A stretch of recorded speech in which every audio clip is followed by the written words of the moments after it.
Oh dear. What on earth is happening? This is not what I'm used to.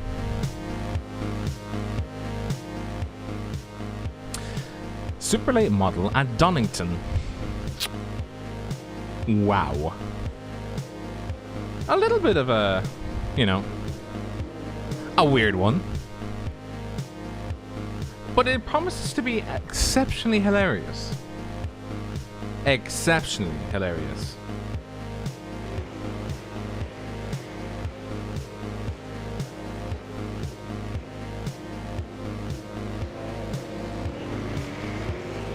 It's gonna be a different one. It's gonna be a little bit of everything. It's gonna be trying to keep the car on track and trying not to laugh.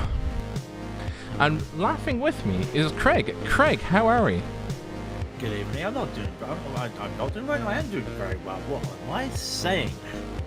I have the experience of driving something like this around a road track, unlike Rob, and I can tell you, I don't like it. It's very... You have this racer mentality that you want to get your foot on the throttle and just go, but you can't. And then you think, I can go around a corner, you know. Let's think about it. You're coming around the Kramer curves and you're thinking, hey, this is flat. No, you've got to take your foot off the throttle. There's a lot of coasting, a lot of lifting. Be careful with the brakes. Cannot go full throttle. It's a tough challenge. It's a really tough challenge, and it's a nice way to just test their nerve with the quintessential learning track in Britain, Donington. 2 fun races. Well, literally, it is going to be fun. Aren't these the cars that NASCAR had to nerf because they were essentially getting a lot of downforce? Isn't these the cars? Sounds familiar.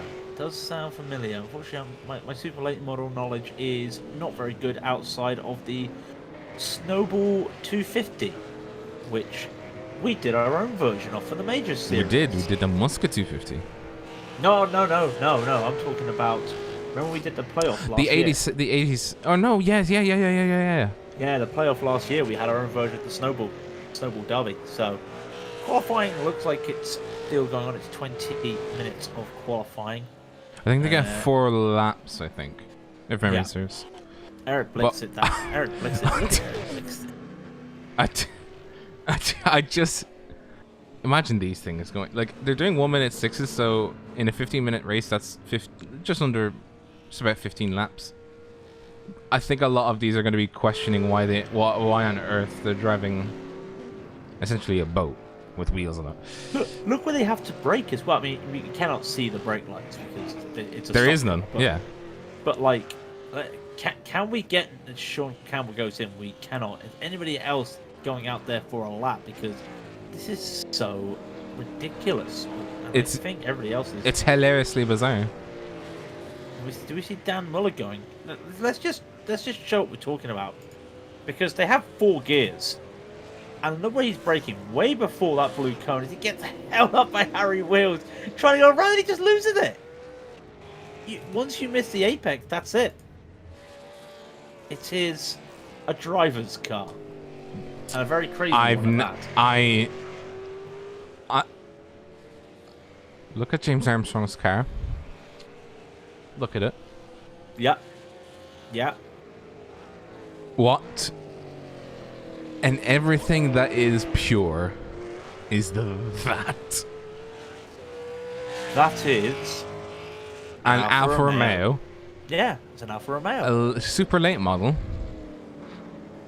Yeah. I don't see the issue.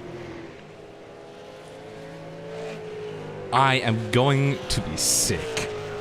It's like saying a Ferrari's a sports truck. Like painting a. Don't tell me they've actually done it. But by the way, good evening, Ma. As you've just. Yeah, oh yeah, good evening, Ma. Good evening, Ma. Good luck with tomorrow. Oh crikey, that's tomorrow. Yes. Yes. No, dear Lord. Yes. Yeah, anyway. It's so. I don't know what other ways to put it. It's so. I'd say for England, it's quite a poignant moment in history. But It is just full stop. Yeah. Yeah. Full stop. It is. and for the people that that had communicated with him, we're talking, of course, about His Royal Highness Prince Philip, who passed away. Duke of Edinburgh. Oh yeah, Duke of Edinburgh. Yeah, It's a been an poignant moment interesting for the English, but I mean for the rest of us, it's just like. well, for the Commonwealth, it's been poignant. Oh well, as yeah, well. of course for the Commonwealth, yeah. There's been a couple tribes and countries that are still part of the Commonwealth that have like literally called him a god and is like completely mourning, probably more than we are. Oh yeah, like I said, they I treat him found like a that very god. weird. I found that very weird though. Like, I like it. It's so, I don't know how to explain it, but it's so weird that I don't know how to formulate it in my brain other than it's just, huh? They idolize him to like a deity. I don't know. Honestly, I don't know. I'm just what. How do they slide these cars into the corners? It just feels like I've been watching practice, and it just feels like that they're struggling to get down slow enough for the chicane at the end of the track, which is Roberts, because we are using the national circuit, aka the best circuit, because the other one, yeah, the GP circuit we don't talk about. Yeah, we don't talk about that. Oh, Sean, hold it. Okay, you held it. Wasn't expecting that, if I'm brutally honest. Comes down into McLean's and just feels like they're having to slide the car around in these massive, wide, long bodies with that huge spoiler. Remember, it's not a wing, Rob. It's an American car, so it's a spoiler. Mm-hmm. It's what the Americans called it. It's a piece of glass or a piece of plexiglass, isn't it? Like and it's just at the most sharpish of angles you can ever imagine. Like it's just, with F1, you have all these nice curves and all that kind of thing, and it's sophisticated. It's exquisite. However, a man in America, obviously, thought that was a bit of an effort to copy, so he just stuck some glass on it. I'm very much oversimplifying it, but look how straight. Look, that's not really a spoiler. That's just somebody just thinking a peacock looked fun. It sticks straight up. What? Do you know how peacock is like the feathers go straight up when they're like pluming, to like, for like, when they're trying to attract a mate. Okay, yeah. Yeah, I In know my what you mean. and that sticks straight up in quite a ways. Like the peacock's like thing. Just like Have you ever seen it in person?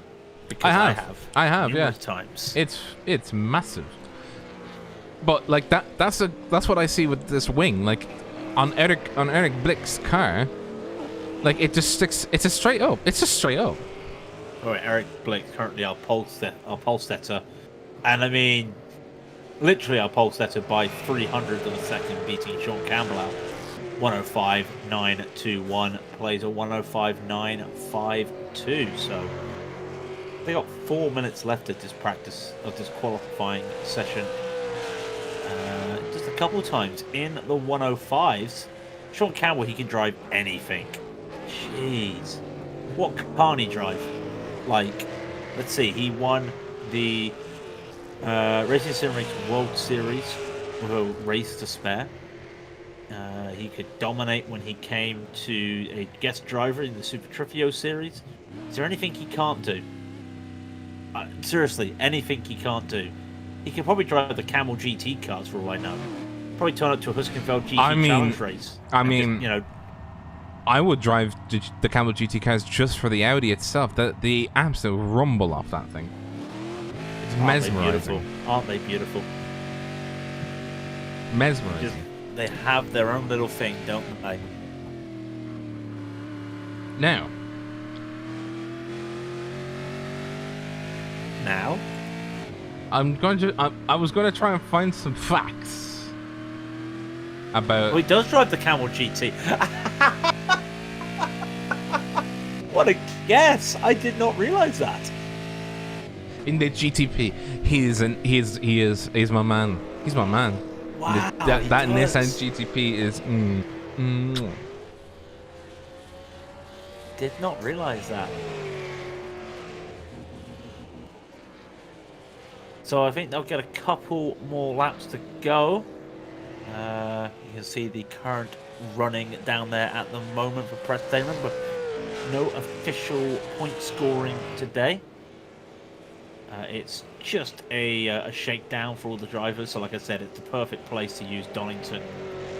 Because Donington, you get a lot of track days just for learning cars. So it's perfect. It flows. There's just something about Donington which I just don't know. If the Euro NASCAR Series ever did a race in England again, I would have this over Brands Hatch Indy any day. Harry Wills is doing a massive power slide. Manages to hold and goes onto the grass. To answer your question, yes and no. Yes, absolutely, and no. Donington would, I imagine, that downhill section is quiet. What's the word I'm looking for? You're really gonna have,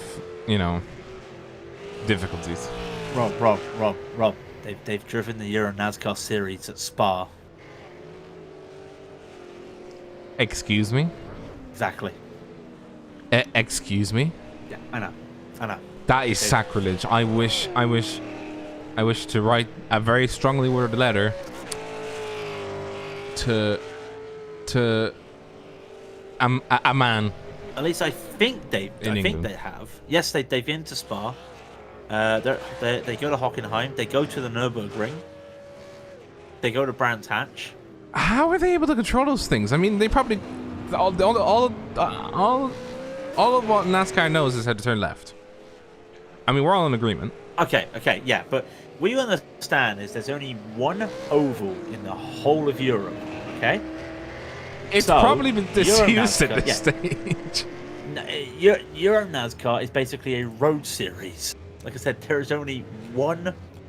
Yeah, there is only one oval in the whole of Europe now.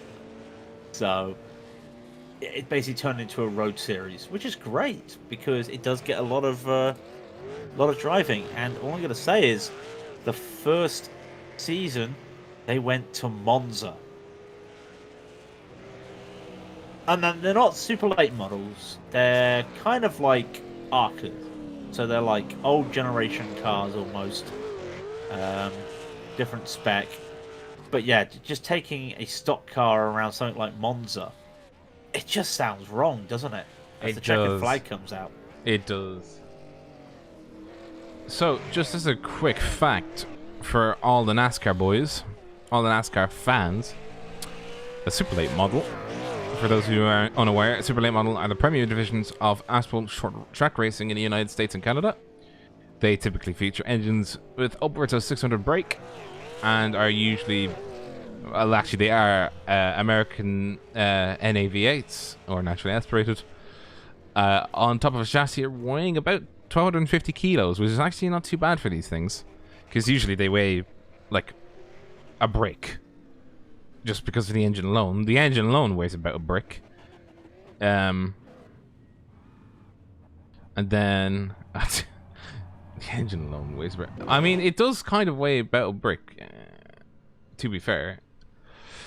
And then we get, we get these guys going around in, it's not the worst car in the world, but it is quite heavy.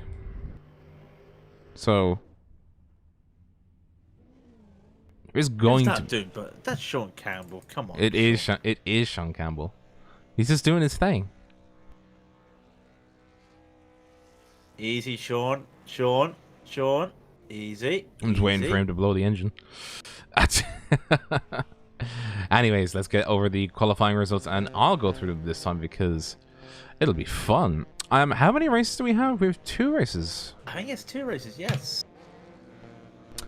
Eric Blixt, 105 and 922 in first position. Remember, they're all part of the same class, so there's no There's no, oh, I'm the best, I'm in pro, I'm the best, I'm an amateur. They all have equal fitness. And actually, I'll let the results scroll across your screen. Don't worry about him at all. Because all you need to worry about is how hilarious this looks. Just the oh dear. You okay there, sir? This doesn't look natural. Like, do you ever have that feeling in your stomach when you know just something's wrong? Yeah. Like, are you saying this isn't right? This is so hilariously good, and I love it for what it is. But oh dear God. Oh dear God, am I like confused, you know, concerned, and overall just questioning, why am I seeing ARCA cars going down into the final chicane? Well, I was about to say, or well, super late models. Yeah. Raidillon TV, the only corner you need. Get subscribed, like, and favorite this video. Share it along with your friends. We're going to get started here, and we're going to make sure that you guys are absolutely clued in, clued up, and ready to get racing with us as we go into the final chicane on the short circuit now. For 50 minutes, this is where we're race 1, and we're going to race 2, and they're going to be held up by Eric Blixt as he guns it. Oh my crikey, the car veering off to the right hand side as he lets Sean Campbell ease his rear exhaust as Brian Crowell's on the inside. It's like a procession almost. They're sort of just they're trying their best to, you know, let each other by. And it's like, oh yes, how do you do, bye, there you go. Because it's hard to make moves here. It's hard to make moves in these things. You've got to get a run. Like we always say with short track racing, got to get a run and make it. If you're even, you're leaving. And basically, it's what they're looking at here. We have seen some guys try to make some moves around the outside. You see Sean Campbell, very easy spot to try and make a move there into McLean's, and some drivers trying it. I think Dan Muller's not had the best of starts. They're getting clogged up at the rolling start. Also, a rolling start, something that they're not, well, they are used to, but a rolling start in these things is still hard no matter what the track is. So they're just holding on as much as they can. Eric Blixt is currently leading the fray. No, is anyone going to try and make a move into the chicane? No, they're not. They decided against it. So not a lot of positional change at the moment. Calvin Dent's made a position. Kenny Mitchell's made up one as well. So a couple guys just going down the order while the others just reaping their rewards. And it is going to be a procession. But look at that run Sean Campbell's had over Brian Crowell's. And he's just unable to do anything. They come down to the old hairpin. No crashers as of yet. Brent Bravassa, unfortunately. I mean, he's got a very nice livery on that vehicle, but I think... Oh, no, Brian's lost it! Coming out of Starsky's Bridge, Brian has lost the car, and he was lucky not to collect anybody, but whew, the 48 just went sliding there, and it's amazing. I think he got tapped from behind. No, he didn't. No, he caught the grass. He got tapped from behind after the fact. But I mean, you will go ahead and try and do an evasive maneuver in these cars. I mean, he actually didn't. He's actually not too bad looking, all things considered. He did at 720. He did loop himself around twice. But all things considered, he did come up. He did come out with that all pretty good. So this is your current stacking. 88 of Eric Blixt in first position. 26 of Sean Campbell. Almost. I just see these cars slide, and it's like everything is screaming at me. It's like, this is so wrong. How are these cars still going around this track? Calvin Dent's just made that move. It looks like Martin Campbell just got a little bit loose coming out of the old hairpin. Yeah, cut the grass and came out the old hairpin and just losing it. Curious to see this battle at the front because Sean Campbell does have the pace on Eric Blixt. But it's going to be tough just to find a place to make a move. The gap's half a second. And it's like, well, where are you going to make the move? And oh my word, they can take so much curb. I can't believe I'm seeing a car take so much curb at the chicane here. Have you ever seen a car take that much curb? I mean, these Or cars. is it just a suspension? Well, I mean, these cars, they can take a lot of punishment. So, I mean, it's not the case. Well, they're made of aluminium, but at the very same time, like, if you look underneath the car, it's actual like what's the word for it? It's not like a race and I was about to say proper racing car. It's just like like a proper racing car. It's not like a GT car or an LMP car. There's no floor. Like the floor starts about 12 inches off the ground. So, you know, there is a hell of a lot of clearance they have underneath the cars, and the only thing that you're going to be bottoming out on is the front there. If you can see, it's a front splitter, but I mean, it's a front splitter in the most basic of senses. It just basically sends in air underneath, sends air over the top. That's about it. Doesn't do anything else, doesn't do anything fancy. As we have a lockup between James Armstrong and Harry Wills, the two of them are going at it absolutely. A Alfa Romeo, a super late model.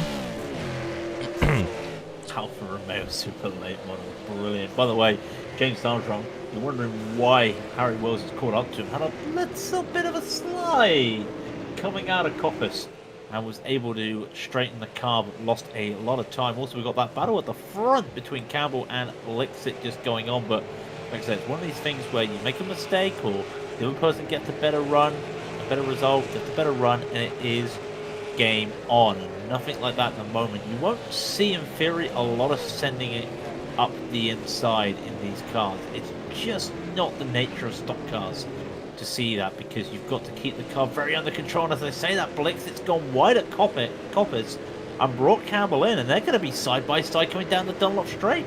Who's going to make the move into the chicane? I think Campbell's got the inside. He should be able to get this. They break at the same time, but down into Robert chicane.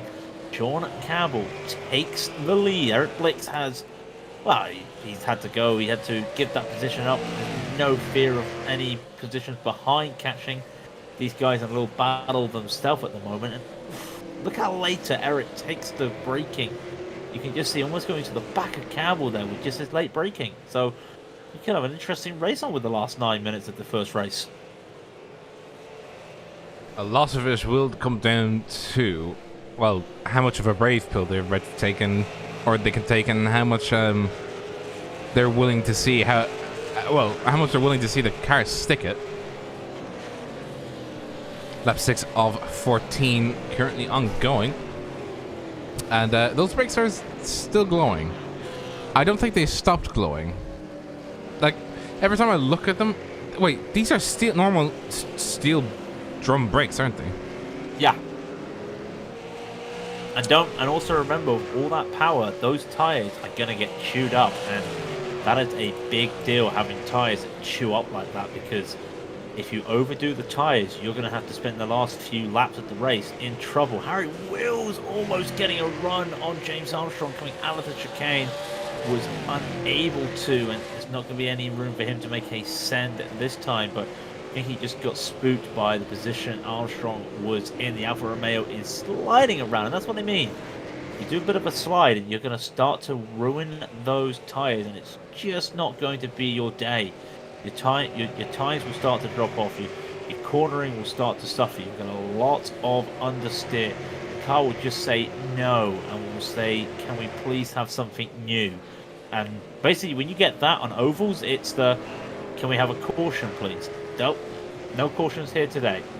You're road racing. Get used to it.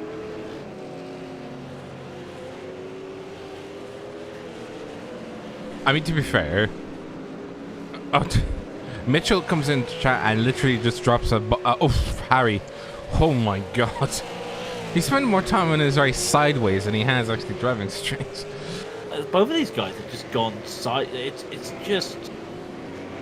Yeah, and you can see the difference between, with no offense to Harry, James, and Sean and Eric, you can see the difference between the guys in the front and the guys in third and fourth, because those guys are able to take a lot of curve at that chicane, while Harry and James are just like, we don't want to touch anything, we feel this car is very fragile. And it's not that fragile, boys. Just gonna know what to do with it. But it's just such a challenge right now. Also, that tire issue starting to play into effect with Jen. No, Harry, save it. No, they both slide. You're kidding me. Both of them slide. Oh my days. I did not realize I signed up for a Formula D commentary today. I mean, Formula D had to have come from somewhere. I'm starting to think, did they look at that? Oh my crikey. Just the wiggling that comes from these cars, it's hilarious. Like, it is. And look at this. Harry's finally got the run on James, but they're both struggling. Look at them. They're both trying to get the car straight. Does Harry go for this? Harry's going to go for this. Boys, you can make it too wide. This is very... Harry. They can make it too wide. They can cut the curb. Like, they can, I know. They can literally eat the curb. But how many times have we seen Harry Wills on a broadcast and he always goes too wide? It just he is Mr. Too Wide. Yeah, he is Mr. Too Wide. Oh!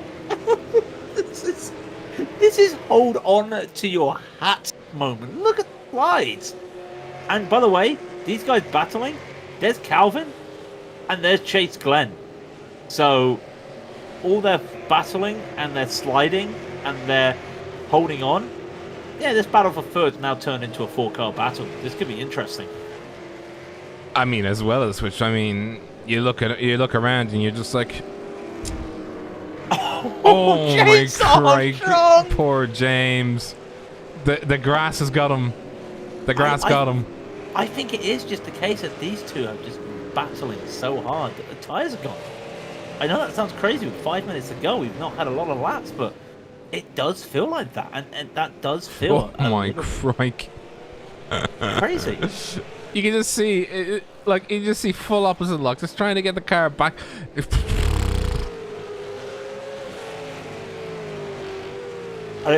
It's not like a car as we see Chase Glenn. He got to try and make a move on Calvin Dent down in to the first corner at Red Gate. No, but he's asking the questions as Calvin Dent hits the grass. Just hold on to it, boys. Just continue to go down. Now these two, they haven't been battling a lot. Their tyres look pretty good because, well, they're not catching up to Harry.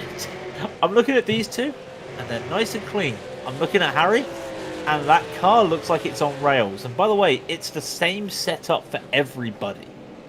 That there's no open setup. No, it's all one fixed. Setup for all. And I can imagine that Harry is pretty well thinking to himself, "Oh dear." Because it's not, these tires, they're made for one and one thing only. Short track oval, where you can where you turn left, your rest bright is on a straight. You know, it may be a short straight, but your rest bright's still there, and you can do, you know, you can do things like, you know, granulate your steering input so you're not jerking the wheel.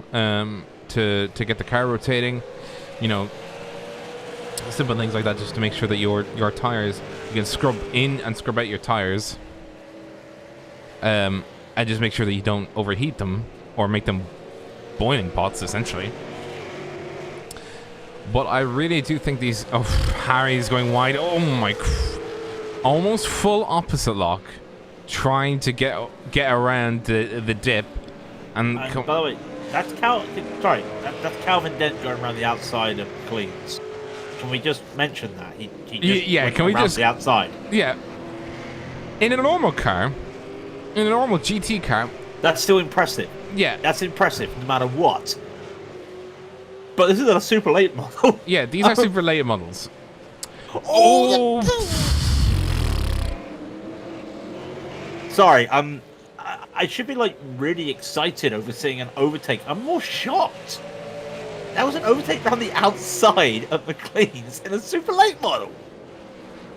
And now I think it is game over for Harry in terms of those tyres. They have said no more, and he's losing positions as now Chase Glenn goes up. I mean, to be fair, I think those. I think it's a bit. I think you can use the same tactic that you can use on an oval for these cars. I think that's just the way the tires are set up. If you treat them right early on, they go a lot farther than if you just, you know, ring them to the raggedy edge.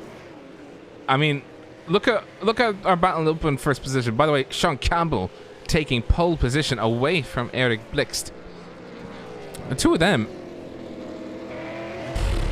don't know how they've kept the tires going, but they have. And you know, they're in a class of their own. Look at the others. Yeah, you mean when you look at the other? Look at Harry. Oh, poor Harry. Like, his tires are.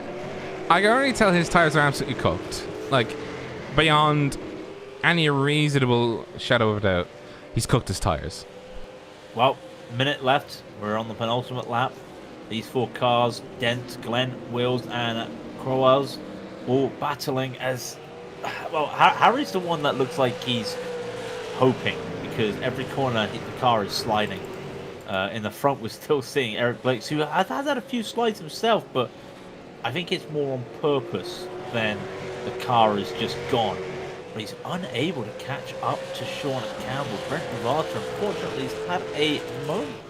He's had a moment at Coppice. Coming off Coppice, yeah, too much speed at Coppice. Got to be careful because the leaders are coming, the leaders are coming, the leaders are coming, the leaders are coming. Oh dear, oh dear. And they've realised. A bit of relief. I thought for a moment the lap car was just going to cause a little bit of issues, but pulls to one side. That's good to see. White flag. Barney waves the white flag, and here we go for the final lap of the first race. Oh my crikey! Like, I'm so glad I'm not driving these. I'm so glad. Oh, you ought to try it. It's a blast. These just feel like pure heart attacks waiting to happen. Well, they changed the Super Late model in the last patch, updated them, made them a bit more modern with the newer body styles. Mixed reactions right away, but they've kind of got their charm back, and these things are fantastic to watch driving. I thought the only thing they did was they rescanned it. No, then they did a lot of changes in terms of what you can do with it in the garage. So it actually made all setups obsolete. Yeah, but I mean, like, how old? When was the last time? When was it released? Like, I can't. I would imagine 6 or 7 years ago, because I mean, like, you know. Oh, by the way, Sean Campbell wins.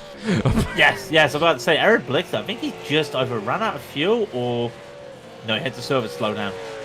So that's your winners. Calvin Dent looks like he's going to take 5 places from where he started. Yeah, he did very well. Take P3. Great result. Chase Glenn will take 4. Where did Harry Wills? He lost a position on the last lap, and I think the way he tried to throw the car just says it all there. He actually overcooked it coming out of the chicane and lost his P6. That is such a shame. I mean, that is the unfortunate of the business. You can't be losing positions when everybody else around you is gunning for it. Race 1 results are as follows. Sean Campbell takes pole position. Stop me if you've heard that before. Eric Blixt is in 2nd place. Very well done to him. Calvin Dent in 3rd. Jesse Glenn in 4th. 5th is Brian Crowells. 6th, Martin Capel. 7th, Harry Wills. Harry, keep the car straight. It's on the straight and narrow. Taylor Lane in 8th. Dan Muller, my boy, he back in 9th. Kenny Mitchell in 10th. Liam Silkstone in 11th. Ivan Bowman in 12th. James Armstrong in 13th. And Brent Bravado, after his huge accident, is now down in 14th. Aaron Smith, the 2nd, does not take the start. Oh, well, we're getting ready then for race 2, and well, we're going to be changing sessions. I think Harry or may try the heat function. I'm not entirely sure. Might be a trial next week. Will give us a bit more seamless, but you know, it's reverse grid, so that would be interesting to see. I wouldn't say the chaos, but more the survivability of some of these cars. It's a very tough track. not a tough track. It's a tough track for overtaking, but it's a tough track for these cars. Full stop. In terms of that, so it's going to be interesting to see. While we wait for that, Rob, anything happening this weekend in motorsport? Couldn't tell you. Just a race. Just a race. Yeah. Yeah. Yes. Well, I mean, we'll get to that in a minute. MotoGP is back. Marc Marquez is back racing, which is a huge deal, Rob. I don't know if you know anything about MotoGP. No, couldn't So tell Marc you. Marquez is like a 6-time MotoGP champion, and last season in the first race, he fell off his bike and broke his hand or his arm, and he tried the next week after having surgery to race again, and everyone's like, "Are you kidding? You've literally just had surgery and you're back on the bike." He did one practice session and was like, "I can't do this. It's too much strain." And we're like, "Yeah, we told you." That unfortunately aggravated his injury, and then so he literally had to get surgery. So he was out for the entire year. He missed the first race of MotoGP. This is the second race, and he is back. And it's just incredible to just see like the fanfare around like perhaps the greatest motorcyclist in the world.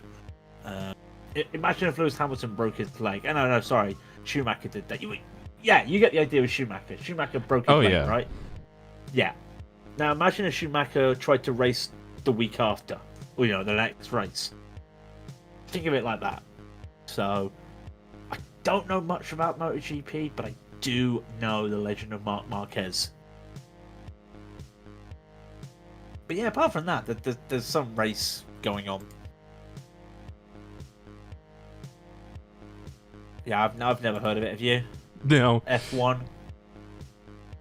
No, I don't know what that is. Couldn't tell you. Though, I am actually surprised at how fast the Ferraris are. Very surprised. It's Imola, so it will benefit the Ferraris a little bit. They've only gained, I think... Well, people think they've only gained about 20 to 30 brake. Still a lot, though. That's still a lot. Well, in the grand scale of things, they're outputting what?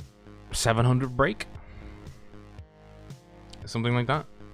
Or it's something ridiculous, like from a 1.6 turbo V6. Okay, put like this. I was about to say turbo. I was about to say turbo diesel. I was about to feel awful with myself. Put it like this: you're saying it like that, right? That it's and you say it's only like 30 horsepower. Imagine if you had like a VW Beetle and you doubled its horsepower.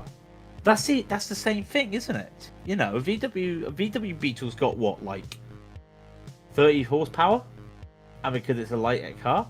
Like 40 Double or it. Well, which Beetle are we talking about? The original Beetle? Yeah. Well, okay, we'll go with the original Beetle. It's about 30 brake, yeah. Yeah. And then most people would like take the engine out and put a new air-cooled engine in, which is more modern, got a little bit more zip, got an alternator, and that would probably give you another 20, 30 horsepower. That's what we're talking about here.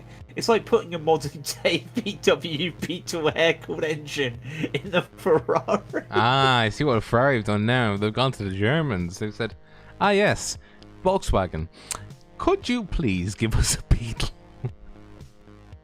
Actually, yeah. speaking of that, remember the Volkswagen? Yeah, I was thinking that. Yeah. Remember that? Yeah, they might be landing themselves in hot water for that.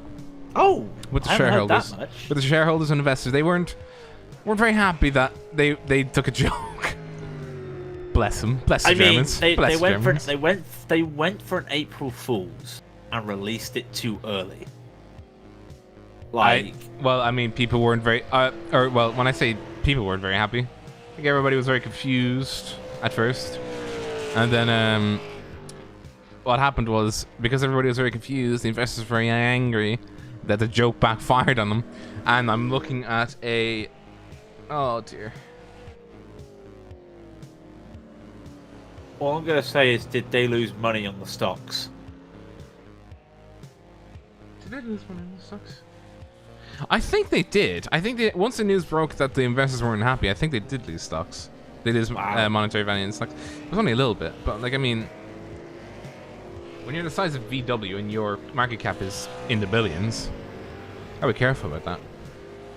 But by the way, Harry Wills last race had 81% tire life left on. Had 81% tire life on his rear tires. I don't understand all that sliding, and he only has 81%. That doesn't add up to me, does it? Like the guy had no life in his tires, and he's saying he only had 81%. What? Harry, you're driving the thing wrong.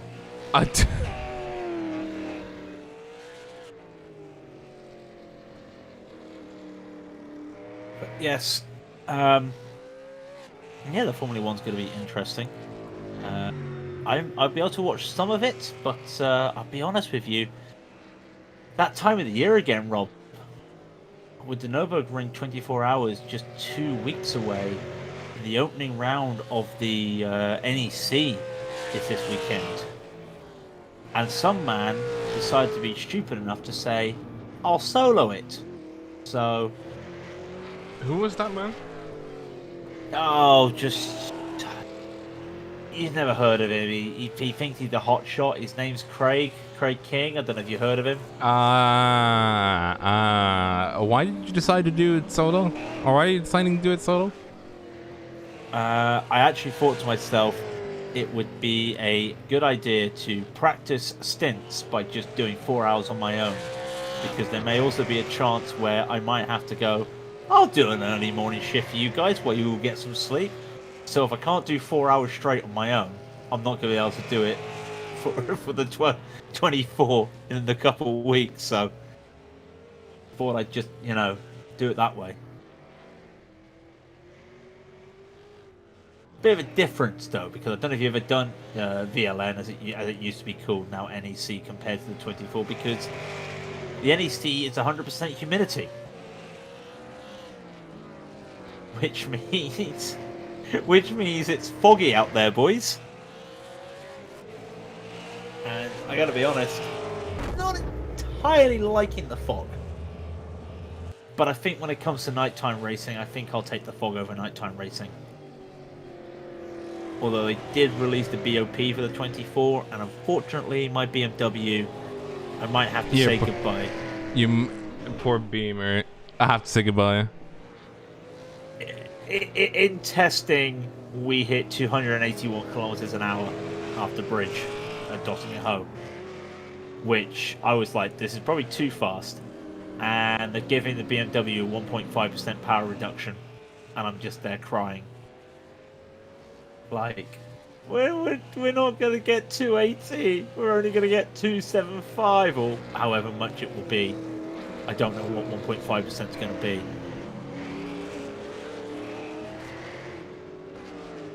But the one that's interesting me, and I'm still trying to work this out, and if anyone knows the answer, please tell me. Why are they reducing the fuel to 99% on the BMW and the Lamborghini? Because you can't fuel save. What do you mean you can't fuel save? You can, but like, surely there's no point giving it that extra, that 1% reduction, because it's not like Daytona. Daytona 24, they reduced the tank for the Lamborghini to 99% because they found out that a Lamborghini can go an extra lap compared to the BMW. But so I don't think that's why. Why did they give the same punishment to the BMW? Why for the BMW at Nord and not Daytona? Do you see what I mean? Right. Conspiracy, I'll tell you, it's a conspiracy. I feel like you're reading into this a bit too much. Nope, it's a conspiracy. How is it a conspiracy? They don't want a BMW to win.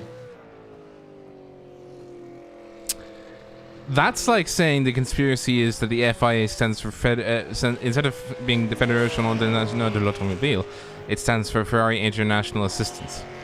Yep, you got it. You got it. No. I mean, mind you, the GT4 cars, they put a weight penalty on the Porsche and then reduced the fuel capacity to 98% on the BMW.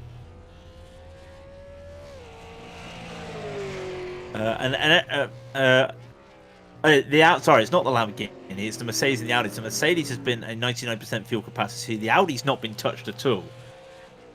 But like, I find that funny because people say the Audi's hard to drive, the Mercedes is hard to drive, but we saw how dominant that Mercedes was. Granted, when it was in the hands of someone that drives it in real life, like Adam Christo, but it can be really fast.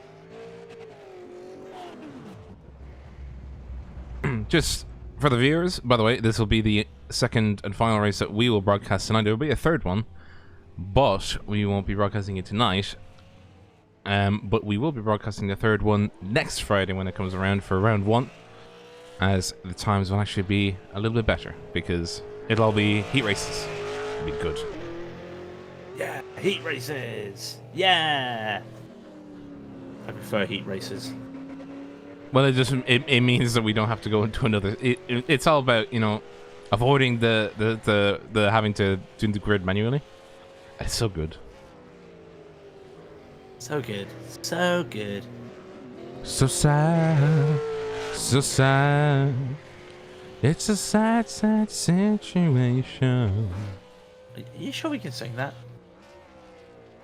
Well, No, I just okay. did, so. Okay. And we are in race 2. We're about to start gridding up as Mr. Barney has, in my eyes, he is blinking. Barney's blinking? Well, his hat was, for some reason. Don't say that. Don't say I have to send a tweet out to him. Don't do it. Don't do it. Don't do it. He follows me on Twitter now, Rob. What, Barney? Barney the Flag Man follows me on Twitter. Why does he follow you?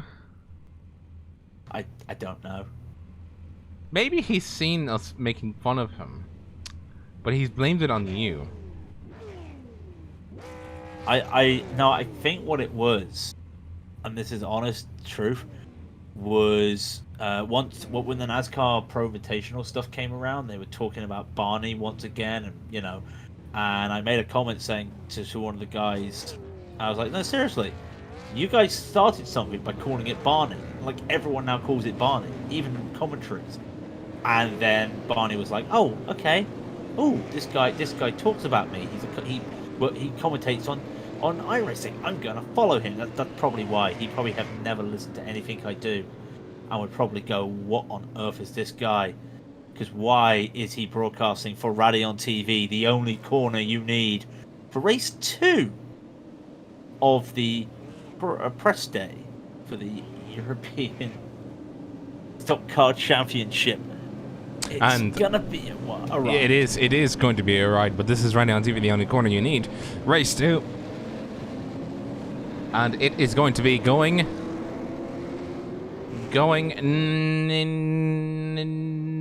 Come on now. There we go. it's the eventual way to just like it's going now. As we see big movers already, there's a bit of a checkup. There's been a huge checkup. That is Armstrong taking the lead. Oh no! Meanwhile, Brett Bravata, yeah, losing it at the start. Oh no! That was even Ivan Bowman's. I think he got tapped from the rear from the Monster Energy 32. He did. Oh, the curb got him. He hopped up on the curb. Taylor Lane hopped up on the curb and it touched him and sent him round. Oh no, and he's been tagged. He's been tagged by Wills. No, he's been tagged by Will Taylor Lanes, I think. I'm not entirely sure. Wills goes wide. There's the free wide coming up. There's a free wide almost encompassed. Everyone's just jostling for positions while James Armstrong's just at the front like, I'm having fun. Dan Muller. he got away. He got the best getaway that he could ever have imagined. He's like, Yes. Oh, and they're going deep. Oh, it's the chicane. Yeah, lock up on the brakes there by the 94, Liam Silkstone. Dan Muller gets around him. Does anybody else go for a move here? No, but there is a bump there from Campbell. He bumps him so many times, he keeps the car straight. That is He's Sean gonna lose it. Campbell. Oh my no, sorry, word, that's Sean Campbell. Oh, crikey. No, please, please, please. Keep it safe. Keep it safe. That's Chase Glenn going by Liam Silkstone. Harry Wills to get by as well as they just go sliding. Martin Capo in front now has lost a few positions. Emery's just somewhat calmed down, but there's a gaggle of 4 right now, and they're all battling. Muller, Campbell, Dent, Blixit, and it looks like Campbell gets past Muller and Blixit gets past Dent. And Blixit's going to make it 2 in 1 corner. What? Wow. That's 2 in 1 corner. Eric Blixit goes up the P4. Sean Campbell. Did you just see the car go flying by Sean Campbell with the chicane? Wow. I'm a little bit worried, Rob. We're going to see some free wides again. I'm just waiting to see somebody go 3 wide and then continue it. Like, just, they go 3 wide for a moment just to try and, do something.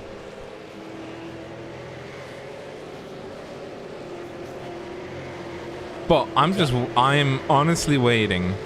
I'm so very honestly waiting to see somebody go 3 wide and then try and stick it. I don't want to imagine it. By the way, Armstrong had a 4-second lead.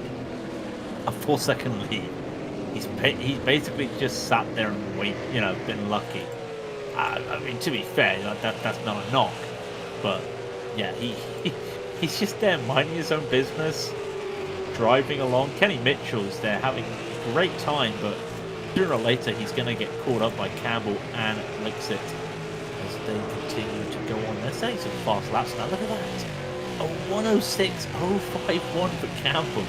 A 106.583 for Blixit. So yeah, these boys aren't messing around. They're going to try and catch up. And tell you what, Campbell might do it. I don't know. Not making enough time here, but has Armstrong got this one already?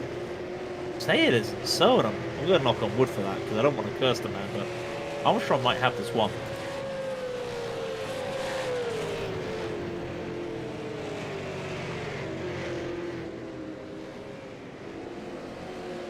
Campbell trying to catch back up to the leaders of Kenny Mitchell and Armstrong. Armstrong, by the way, 4 seconds ahead of everybody. He has gotten very much away. He went there and he just went. Oh my word. Ryan Crowles with the send into the chicane on Calvin Dent P5 makes it stick. A brilliant move there. Great move there from Brian. Did not think he'd make it work, but get that P5. That's an important P5 in terms of racing. But we're just waiting to see what happens to Campbell. He's closed the gap down between him and Armstrong to 5.5 seconds. Not enough. I mean, he took a second out of Armstrong last lap. But he's going to get held up now with Kenny Mitchell. Where does he make the move on Mitchell is the question, if he wants to make the move. Then again, it is press day, so, call your shot. Go for it. Calvin Dent has towed while we're watching Campbell take P2. Oh no, we saw exactly what happened. This is what happened. Bang. I do think she broken. Just a little bit. Just a smidgen, Just a little bit, So, the gap closes again between Campbell and Armstrong. It's now, back to 5 seconds as Campbell takes a couple of attempts off Armstrong's time. Campbell, by the way, has made up 12 places. Blixit's made up 10 places overall. They've worked their way from the back to the front. But it's all to play for Campbell. He wants to have a 2 wins from 2 on the night, of a third race pending. He might get it, but he's got to fend off Blixt. At the same time, he's got to catch up to Armstrong. He's already gained half a second this lap, and that sounds insane. But something tells me his Camel GT racing has prepared him for this right now.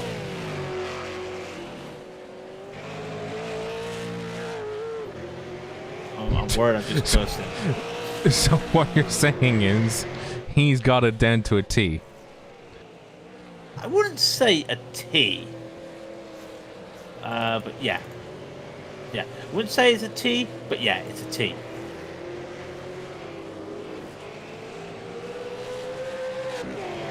Oh, James Armstrong had no practice in this car until tonight. And his first words were, "Why isn't this a GT3 car?" Oh, you get the idea. I think that's what he wants to see. Is that Brian Crawford going past Kenny Mitchell? It is. I think Mitchell's just unable to hold on at the moment. So we're just waiting for this battle to brew, really, with 7 minutes to go. Oh no, Armstrong with a slide. With a slide out of Copus. He has lost more time. The gap now, Rob, is 3 seconds. I mean, that is the worst thing, or not the worst thing, but more so the biggest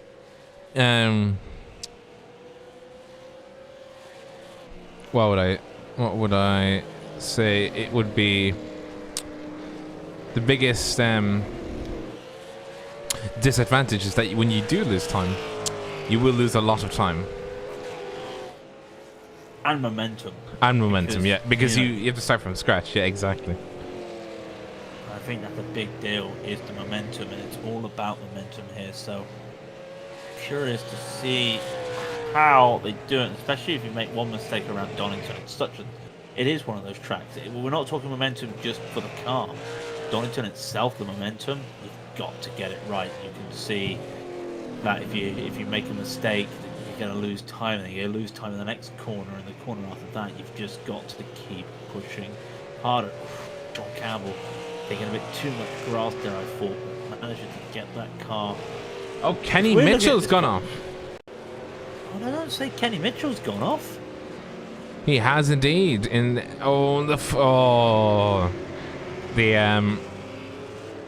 What I'd like to call the slightest shame. Just coming up the hill on the crest, second to last corner for the chicane, and it's just slowly just starts drifting out, and you just can't do anything about it. Well, gap, as you can see, between Armstrong and Campbell is now 3 seconds. What can they do? They matched their times last lap, by the way, at 107.361 for Campbell or 107.272 for Armstrong. Blixt is just there holding on. But at the moment, it is just a case of can Campbell close in, which gives us a nice time to really look at other battles going on. Harry Wills getting up to P5, and as I say that, he spins at McLean's. I'm sorry, Harry. He took P5, then spins at McLean's. Sean Campbell has also gone down, or has he just been trying to battle at the inside? He goes around. Can he? No, he can't. Looks like he hit the grass, went a bit wide at Coppice, and losing that P2 to Blixt is gonna be not where he wants to be at the moment. He'd like to be in P2, controlling them, but I think he's just pushing a bit too hard. Track temperature 27 Celsius, so it's a little bit warmer than what it was. He is starting. He's starting to struggle. You can see the car and the tyres just starting to say no. You know, just waiting. So we got that battle. We got that battle brewing from the top 3 if they can catch up to Armstrong. We've also got a battle for 5th and a 3-car battle for 5th, which is Campbell, Wills, and Glenn. And I think was that another spin for Campbell? No, it wasn't. My relative was going crazy. So 3-car battle for 1st, 2nd, and 3rd. 3-car battle for 5th onwards.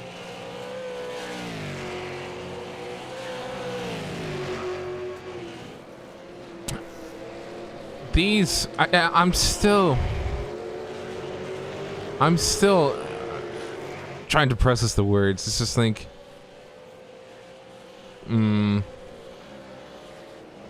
usually I'd be talking about, oh yeah, these GT cars, and I'd be wanting to, you know, do some, what's it, some,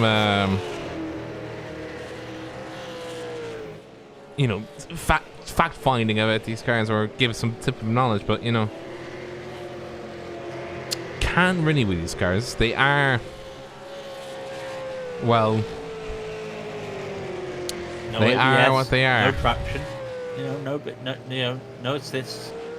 Just hold on and drive. And Blixt and Campbell have caught up to Armstrong. Armstrong's not doing well anymore in the front there. 2:45 remaining. Oh my word! Armstrong, James, hold on to it. He is really losing the car. Campbell looking to make a move into the chicane. He doesn't care about that. He's gone hot. Blixt realized it and decided that he had to just go in. Both these cars are now in a drag race down to the start-finish line, but they're letting Armstrong get away from them. Not what they want to see. Now, does Campbell get by? He gets by. Lap 12 of 14. Oh, it's going to be very tight at the end here, I think.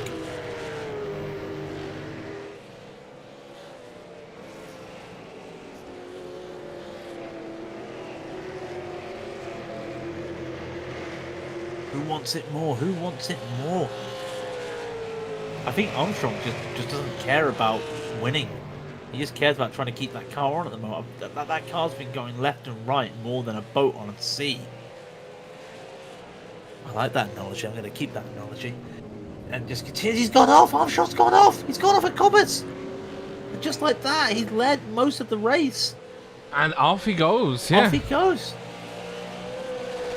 Did he just lose? I think the car just said no. Yeah, the car just said no. Down to 4th he goes. So what can Eric do on Sean right now? With the penultimate lap coming, just by the way, can I just say, a couple seconds away from having to go, you know, not having to go around again. Campbell on Blitz. And Brian Crowells is in the background just thinking about having a little look-see at this battle.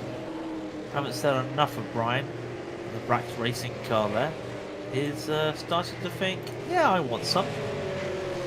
I want some. Can I have some? Oh, yeah, is this serious? A Harry Wills concoction? Yes, it is, Sandy. Yes, it is. Come on, Andy. It's stock cars around European tracks. Does that not sound like Harry Wills? Answers on a postcard, please.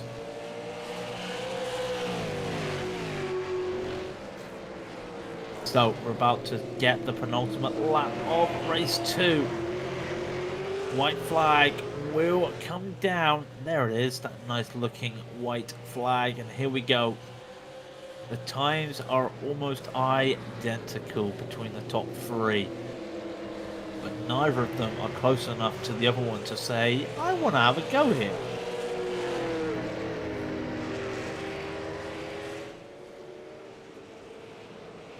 Sliding. Blitz goes sliding. Campbell. Does he go sliding? Keeps it very steady through the old hairpin.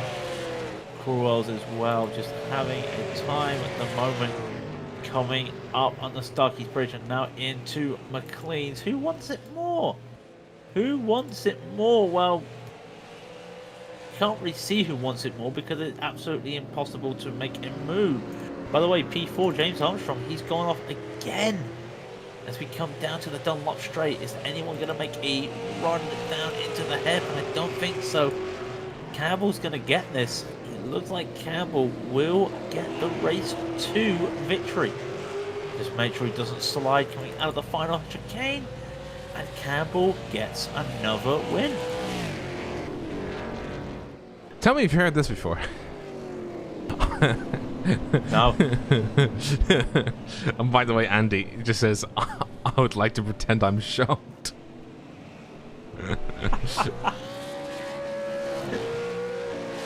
it's all right. Harry Wilson's going to come up with a series in a bit that's going to be multi-class open wheel. You know, that's just something Harry would do. That just sounds... Oh dear. Cool. Battle of the Little Wings, my friend. Battle of the Oof. Battle of the Oof. Anyways. Second of 3 races for the boys. We will not be joining them in race 3 for tonight, as it is press day, and it is getting quite late for us, so we'll have to call it there. But we will give you the race results in reverse order this time. It'll be in final position, Liam Silkstone in 14th, Calvin Dent 13th, Brent Bravata 12th, in Ivan Baumus in 11th, Dan Mueller in 10th, Taylor Dane 9th, Kenny Mitchell 8th, James Armstrong 7th, Jesse Glenn 6th, Harry Wills 5th, Martin Campbell in 4th, Brian Quarles in 3rd, Eric Blixt in 2nd, and finally, race winner is Sean de Campbell. And that, yeah, we'll be back next week with more hilarity. Craig, have you got us for the November 24 for the for the Nürburgring 24? Sorry, what was the question? Do you have a seat? Have I got a seat? I have a seat. Yes, I do have a seat for the Nürburgring 24. Actually, shout out to Midland Sim Racing. I saw you guys promoting, trying to find a driver for your TCR team, and I wish you the best of luck because you're a good bunch of lads, and I hope you find that driver. So, honestly, I do mean that. So, all the best for you guys. We may see you out there, but no. If we don't, all the best. The wrong answer. No, the right answer is I'm driving the BMW M4 GT3, whether you like it or not. But anyway, I tell you what, if you do you like Raidillon TV? If you do, hit that like button. Hit that subscribe button. Click on that little bell as well. If you want to see more, link to our Discord underneath, and also trackcams22.com for providing these cameras. Now, we're back tomorrow night for something fun. Amazing. Something, amazing. Tomorrow night, 8 o'clock. The Major Series Predator. We are the broadcaster for that. We are the boys for that. I'm so excited. It is right up our street. 3 classes pitting against each other for what will be the lead of the race. Whoever can get there first is the winner. Who will you be? A runner, an Apex, or will you be the big Predators? Join us at 8 p.m. British summertime for what will be great events of fun. Until then, guys, take care, enjoy yourselves, and enjoy qualifying tomorrow at Imola, otherwise known as, let me look at my notes here. It's called for some reason it is called Emilia Romagna, for some reason. Just call it Imola GP, and then call the next Imola GP Imola 2 GP. Get it right. But until then, take care, guys. Enjoy yourselves and have a great Friday evening.